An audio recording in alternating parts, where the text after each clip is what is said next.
Good morning, beloveds. A little dark in here, isn't it? Okay. I got a bright light on there, but it's dark outside. We got some storms coming. So, all right. We are 4 days into Beyond Appearances, a collection, and it says the subtitle is Moving from Fear to Faith. And these are writings from the Daily Guides of the Science of Mind magazine. And this one was published in 1990, so that should tell you that, but they're still relevant. So, all right. So we are on April 4th. Our title is When Accidents Are a Problem. And we've got 3 quotes today. Wherefore, putting away lying, speak every person truth with their neighbors, for we are members one of another. And that is Ephesians 4:25. And then we seek a practical use of the truth. The spirit is the starting point of everything. And that is the Science of Mind 3:14. And the last one is, it is said that 80% of accidents are unconsciously invited. And that is Good for You, page 46. If I have that one. One thing we learn when we studied the science of mind is that the thoughts we do not control, both conscious as well as unconscious ones, will end up controlling us. This means that we experience outwardly what we inwardly think, feel, and believe. However, we can change our outer experience when we take charge of our thinking, acquiring an understanding of how these inner causes affect us and taking steps to eliminate them. If we have a tendency to be accident prone, for example, we need to look at our deep-seated motivations and ask ourselves such questions as, are we going in the direction we really want to go in our life? Are our relationships the ones we truly desire? Are we trying to avoid responsibility we don't want to fulfill? Do we have some need, say a need for attention, that is not getting met? We may rationalize the things that happen to us, justify our situation, and carefully explaining our choices. But if accidents keep happening, if little things keep going wrong, then something undoubtedly is wrong, and we need to find out what it is. Questions do not simply go away if we ignore them, and when there is something we should face up to, we ought to do it as honestly as we can.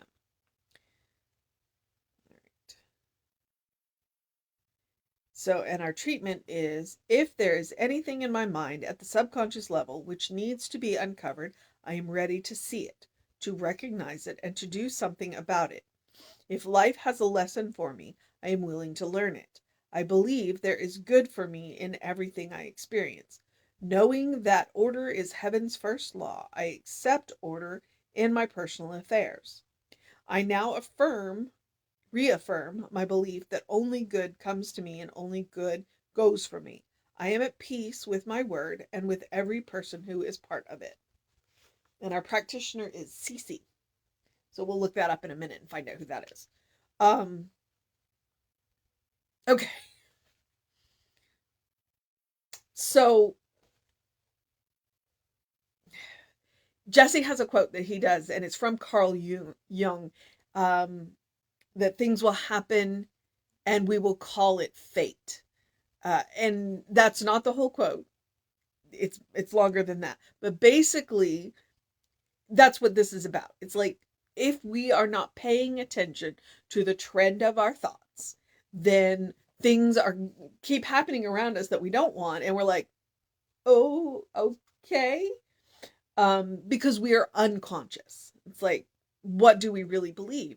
And that's one of the reasons why questions are super important. And frequently when you come to a practitioner, then they will ask you a bunch of questions because we don't have the answers. The answers that you need, the answers that you seek, are right within you already. But where our power lies, where our skill lies, because we have 2, is in asking the questions. A lot of the times when people come to a practitioner, they don't know what they want, but they know what they don't. And so what we'll do is we'll ask the questions. Okay, do you know what you want? Okay, if you know what you want, great, then we're good. With that we can do. But if you don't know what you want, then we're going to ask you questions. We're going to figure out, okay, well, what don't you want? What's the opposite of that? And if the opposite of that is what you want, great, we're good. And if the opposite of that is not what you want, well, then we've got some work to do. But frequently that's what it is. It's like, and that's what I would tell people. It's like, I'm not here to tell you the answer. The answer is your business. What I am here to do is help you to find the right question. And so that's what that reading is like, well, are you asking yourself the right questions? Are you standing up, bearing up to your responsibilities?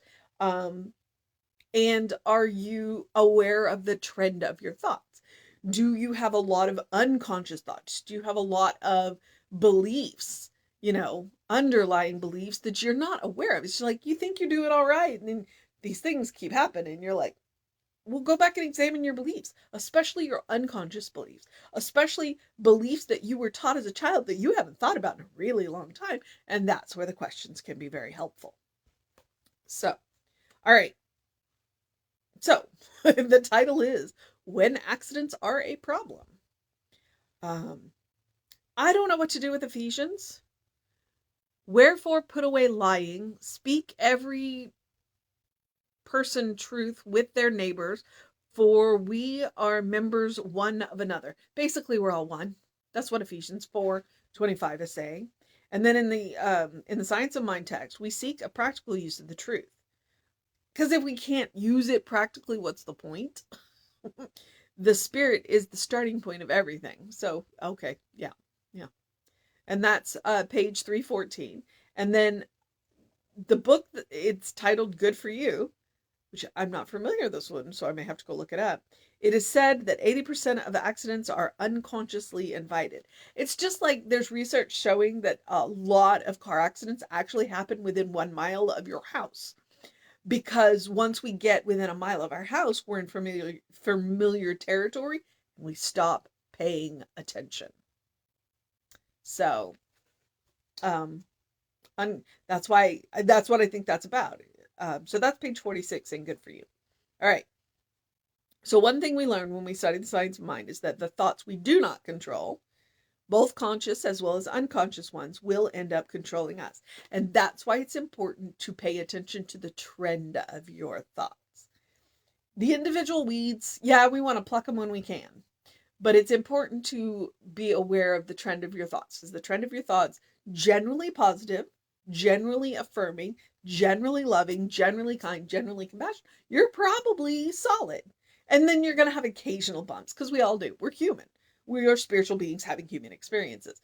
But if we're having a lot of little bumps, then we want to go back and look at the trend of our thoughts and go, well, what am I thinking? What am I believing? Do I believe the world is not a safe place? Do I believe that the world is out to get me? That kind of thing. This means that we experience outwardly what we inwardly think, feel, and believe. And that's what quantum physics says. We actually do live in our own world. And so we populate the world with what we think, feel, and believe.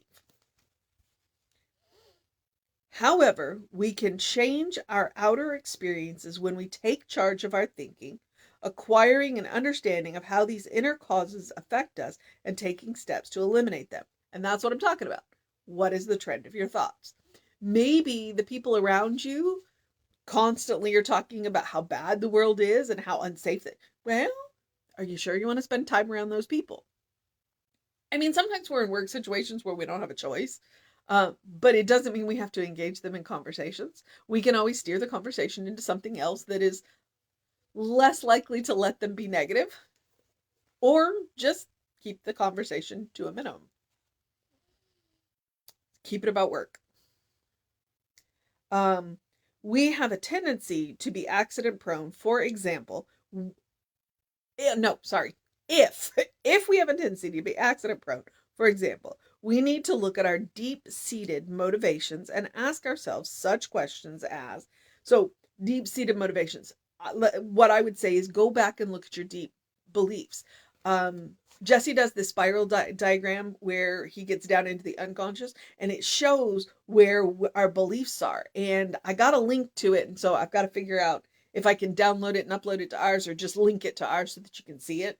So that's my goal in the next week, to get that linked to, so that you can see that, so that you can go back and see, where did these beliefs come from? Because sometimes we have beliefs that we're like, I don't actually believe this, but we were taught that as small children and we've never examined it. All right. So questions. Are we going in the direction we really want to go in our life? Are our relationships the ones we truly desire? Are we trying to avoid responsibility we don't want to fulfill? That will get us in trouble every time. Are we trying to avoid do we have a need?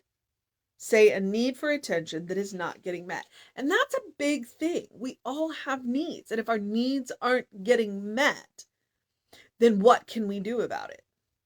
Because we all have them, you know.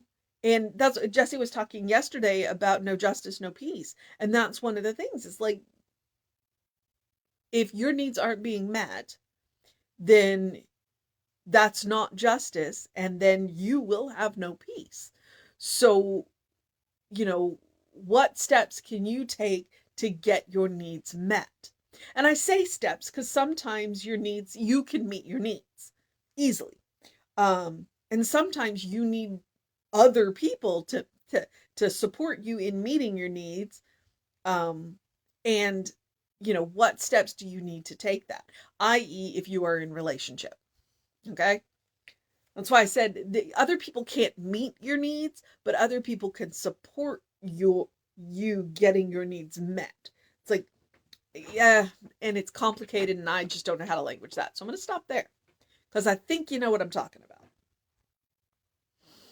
We may rationalize things that happen to us, justify our situation, and carefully explaining our choices. But if accidents keep happening, if little things keep going wrong, then something undoubtedly is wrong. And we need to find out what it is, which is the point of asking the questions. Problems do not simply go away if we ignore them. Trust me, all of us have tried this. It doesn't work. And when there is something we should face up to, we ought to do so as honestly as we can. And here's the good news. We don't have to do it by ourselves. Okay? When there are things that we need to face up to, we have two sources of support. Okay? The first one is inside. Always go straight to the divine first. And once you have gone to the divine, then seek outside support to face up to whatever it is that you need to face up to. Because trust me, there's always going to be somebody in your corner. Even if they don't agree with you about what need it is that you have met, if they see that you have a need that needs to be met, then they will support you. Now, they may ask you some questions about, are you sure this is really what you want? Have you considered this? And that is the value of relationship. Because sometimes we're chasing things we don't actually want. All right. So I love the little treatment. Let's do that one more time. If there is anything in my mind at the subconscious level which needs to be uncovered, I am ready to see it, to recognize it, and to do something about it. If life has a lesson for me, I am willing to learn it. Now be careful with that one. You asked to learn life lessons, and life will teach you lessons. I believe that there is good for me in everything I experience. Knowing that order is heaven's first law, I accept order in my personal affairs. I now reaffirm my belief that only good comes to me and only good goes from me. I am at peace with my world and with every person who is a part of it. All right. So that is April 4th. Let's find out who CC is, just out of curiosity. I'm thinking about putting the book in a notebook, because I don't think this binding is going to stand up to a year of me doing this. I just got to go buy a notebook. go buy a little notebook. Okay, so that would be Craig Carter. So, alrighty. That is Beyond Appearances. So, I'm going to move into the process of my day. Oh, I didn't think about the mission. It's a new book, so I'm still working on that. Actually, you know what? The mission for today, should we choose to accept it, is to, he talked about controlling our conscious and unconscious thoughts, and I'm not so sure that that's what I would suggest. So the mission for today is to examine our conscious and unconscious thoughts for the trend. And if the trend is not what we would prefer, we can work on that. All right? That's going to be the mission for today. Examine your conscious and unconscious thoughts, because I think we have a lot more unconscious thoughts than we think we do. All right. And then the other thing that I always recommend, the spiritual practice of doing something loving for yourself, doing something kind for yourself, doing something compassionate for yourself. Big, small, doesn't matter. Point is, every day to practice love, kindness, compassion on yourself, because you deserve your own love. You deserve your own kindness. You deserve your own compassion. And if you are practicing it on yourself, you are creating a habit. You are creating a default setting. You are creating a first response. So that no matter what happens, you can have a loving, kind, compassionate response. And if you can do it for yourself, you can do it for anybody. And that's how we make a world that works for everybody. All right? So, as always, I do encourage you to do something to engage your mind and your body. I do encourage you to go get a face full of, I can't say sun, I'm going to have to say bright light, because it's cloudy out there. We got storms coming. It's spring. It made the light really good, though, for taking pictures of the trees exploding with leaves, which is fantastic. So, bright light early in your day, and drink plenty of water. Always, hydration is super important and good for the body. And the last thing, as always, open the windows of your soul. Allow the breath of heaven to remind you you do live in heaven right here, right now. It's all around you all the time. All the time. So take care of yourself. Know who you are, which is a beloved child of God, in whom God is well pleased. Look for the good and praise it. And have a great day, an amazing day, a wondrous day, a fantastic day, a magical day, an enchanting day, a good day. And if that is too much pressure, simply have a day. All right? Because you are enough, just as you are. Okay. It is Monday. We are working into this. Oh, take care of yourself. Know that you are loved. If you need us, check us on the social medias. The start of the quest happened yesterday, and so that, if you scroll back a couple of videos on Facebook, or if you're watching this on YouTube, go to the YouTube channel, which is Creative Life Spiritual Center. We are Creative Life Spiritual Center or Creative Life Spark on the various social medias, and I am the Running Rev Ryan on the social medias. I need to finish up the playlist for the old book so I can start this one. Yay! And I just lost my train of thought. So, book studies, what have you. If you want to know what's going on, email info@creativelife.org. The constant contact always knows what's going on, especially when I don't. All right, beloveds, take care of yourself. Know that you're loved. I will see you next time.